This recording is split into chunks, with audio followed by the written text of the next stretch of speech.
Well, let me ask you now about the biggest issue for voters, the economy, one of the most defining issues of the midterm, certainly. President Trump said this week, quote, "I think we should be given an A+ on the economy."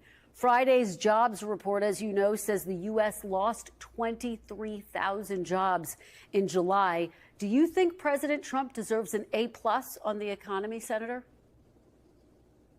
I do, and here's why. Every single jobs report, except for this one, has exceeded expectations. And there's still good news, even in this July jobs report, about the resurgence of manufacturing jobs and construction jobs that are being created in America. Never forget that the last 2 years that Joe Biden was in the White House, we lost 250,000 manufacturing jobs, and we've seen a significant resurgence because of President Trump's trade policies in bringing back those good-paying factory jobs, advanced manufacturing jobs. We're seeing it nowhere more than in states like Indiana. That's the return of the Made in America economy. Those are long-term sustainable jobs, and we're going to keep seeing that in this Trump economy. So this jobs report was a blip.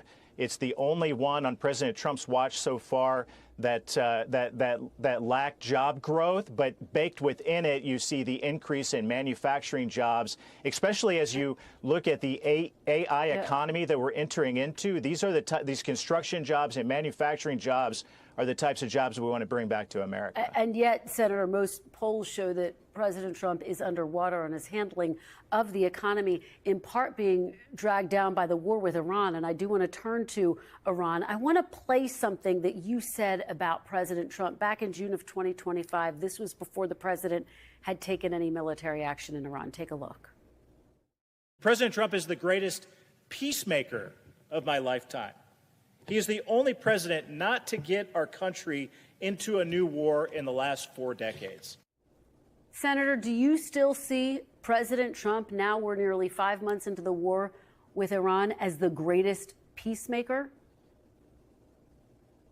I do. His legacy is going to be largely wrapped up in ensuring that Iran never has a nuclear weapon. I do not want my kids to grow up in a world where Iran has a nuclear weapon that will be pointed directly at the United States of America, at our troops abroad, at our allies.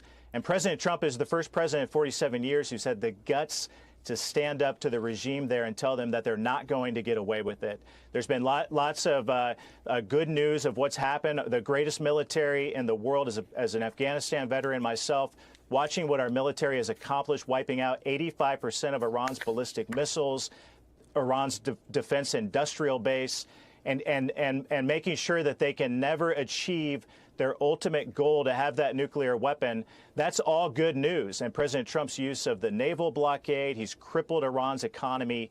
That in and of itself will bring lasting peace, not just to the Middle East, but to the rest of the world, and projects American strength in a way that I've never seen in my lifetime. So he is a peacemaker.